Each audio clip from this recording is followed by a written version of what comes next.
Madam Thomas, York asked. Might we come in? I have much I would like to discuss with you. Sure, she replied, opening the doors to the two of them. It had been a chance that she had been presentably dressed in athletic shorts and her favourite t-shirt, instead of lounging in her underwear, as she did not expect anyone. I'm sorry for the mess. I'm still settling in, she apologised, as she guided the two to her living room upstairs.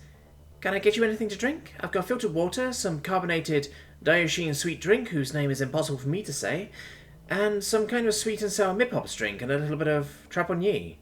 Water is fine for myself, York replied.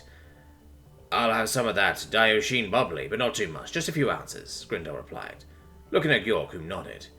Okay, let me get the drink so we can get started. I'm rather curious as to what you want to say to me. Bringing out the drinks in mismatched plastic cups, they all sat at a dining room table, at least what Selina tried to pass off as a dining room table, as well as the mismatched chairs. This is good, Grindel replied, as he sipped his Dionysian drink. It must have been on the expensive side. It was, but it was the closest I could find to a soft drink from back home. The nostalgia is well worth the price. I'm sorry, what do you mean by soft drink? Grindel asked. Oh, that means any beverage without ethyl alcohol in it. You humans drink cleaning agents?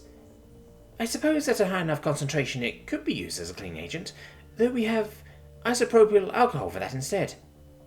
Fascinating, York replied.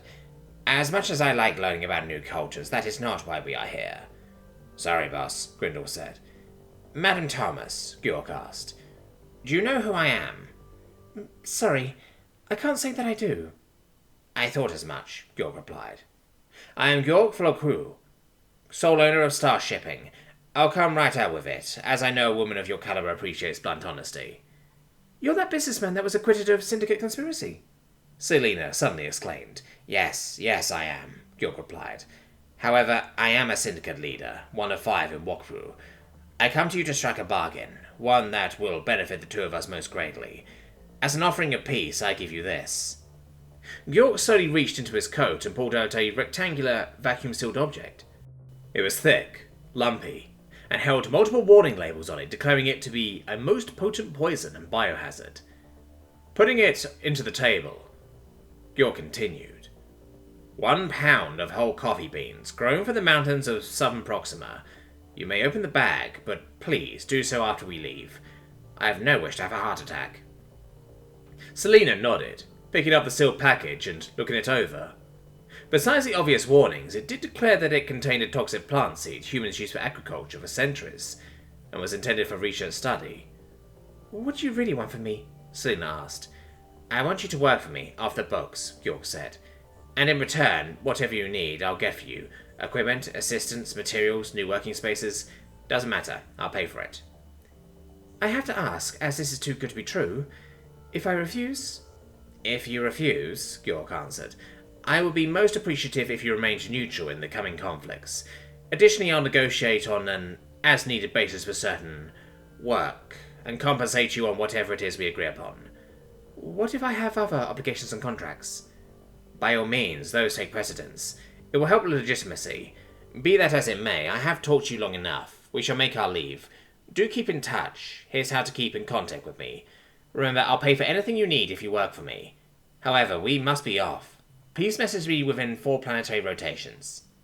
With that, York and Grindel left Selina to her own devices, leaving proxy contact information. It was a slow day for Gibbs, and so he perused the infosphere for trending articles. Human gets Galactic Alliance Combat Award. Combat Medical Officer, Robert Christian Arroyos, a decorated orbital drop shock trooper, Medical Division, from even before humanity had their first contact, is set to receive humanity's first combat award from the Galactic Alliance Council. The GIC is acknowledging Medic Arroyos' selfless acts during the conflict on Dantrix 4, where he single-handedly carried over 200 soldiers back to human medical aid, regardless of what side they were on. Additionally, he went on to save 40 other individuals with combat medicine, while on the front lines without an armed escort nor protection. His biggest exploit on Dantrix 4 was the expedient deployment of a forward medical base. Using nothing but a highly shielded slab of starship hull, Medic Arroyos employed a tactic he had only used once before. Wielding the shielded hull, he ran from the front lines to beyond the front, a cadre of personnel right behind him, carrying medical supplies. as well as fuel and shield generators. Human and Globe-T troops that had been hiding in trenches in well-established battle zones abandoned their posts and charged as a single wall, coming to the aid of their most beloved combat medic, risking their lives and limbs to do so.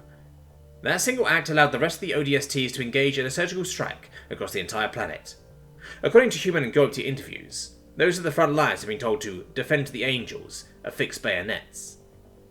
Such ferocity and devotion had never been seen before in war.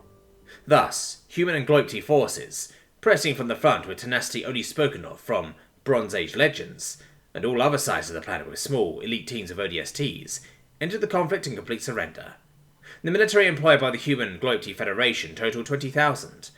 This number included pilots, drivers, cooks, janitorial, medical, ODSTs, ground forces, engineers, and all other required staff. For such a minor force of volunteers to lay claim to a planet, only speculation can yield what a proper military force can do. Seeing that there was little else to do, and that he had already seen the other trending articles, he started up a game on his communication device as he waited for customers to arrive on this particularly slow day. Slowing down her hoverbike, Gerd looked at the small home in front of her. Gerd was a Sprowling, one of the very few plant-based sapient species in the known galaxy. Parking her hoverbike on the side of the road in a designated spot, she confirmed the address she was looking at on the napkin, having copied it down from Rutak. While most species would consider what Gerd was wearing, or rather, lack thereof, to be quite inappropriate, her people considered it to be quite normal. Sprowlings were a bizarre mixture of mammalian flora properties, bipedal creatures with 2 arms and 2 legs, hardened, bark-like, mildly photosynthetic skin, bright green and lush, leafy and vine-like hair responsible for primary photosynthesis. In her case, mammary glands in the usual place for upright species, the skin their darker, more subtle green. However, they produced a kind of rich nectar rather than milk. Her people's young were born live. However, their photosynthetic capabilities developed later in life and required initial nourishment from another method. Though her people were capable of omnivorous sustenance, they much preferred animal protein and products, as they viewed plants as a very distant cousin, similarly to how most humans viewed other primates. However, due to their photosynthetic skin and hair, their calorie intake was quite low, mostly needing a few amino acid chains that their hair and skin could not produce. Smacking her prosthetic leg to get it to work, she quietly walked to the front door and knocked. Gerd hoped Selena would see her.